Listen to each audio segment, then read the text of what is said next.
So with just 2 degrees Celsius warming, what we showed that even for young, healthy adults, an area about the landmass of the US would actually become uninhabitable from a heat stress point of view.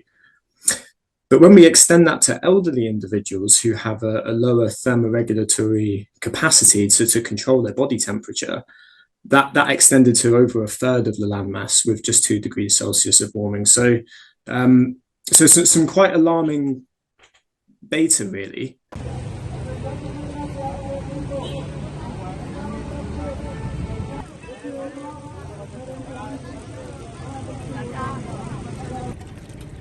मीठा पानी नहीं है, नोरस वाला नहीं है।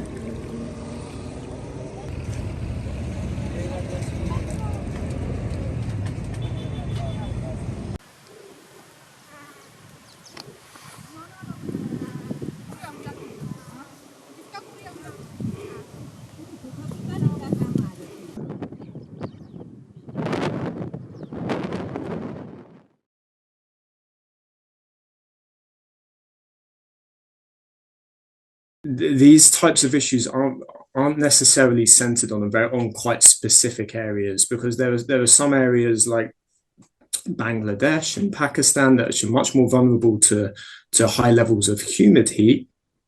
But then we also have to focus on drier climates, so the Sahara, some parts of Western Europe, which are more prone to extreme levels of dry heating.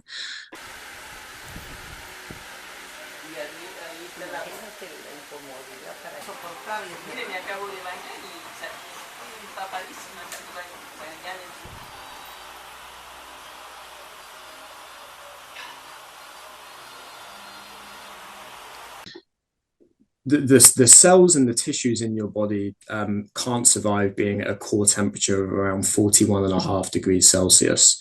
If they're exposed to those kinds of temperatures, we start to see issues with proteins and enzymes denaturing, and we see decreases in just normal cellular function.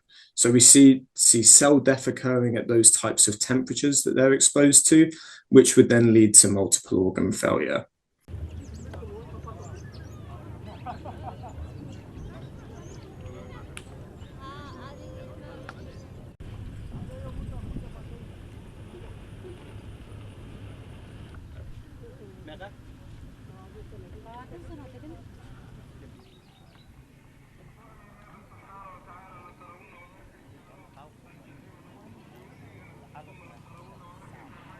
See dead animals. All of their animals have died, and this is the only.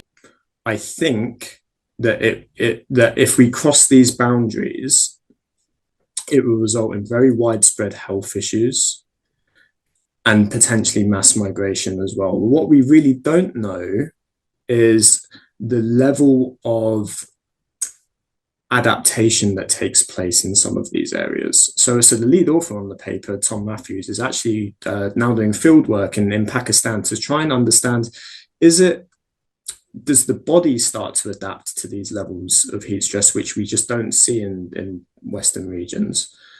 Or are they making adaptations in the built environment as well?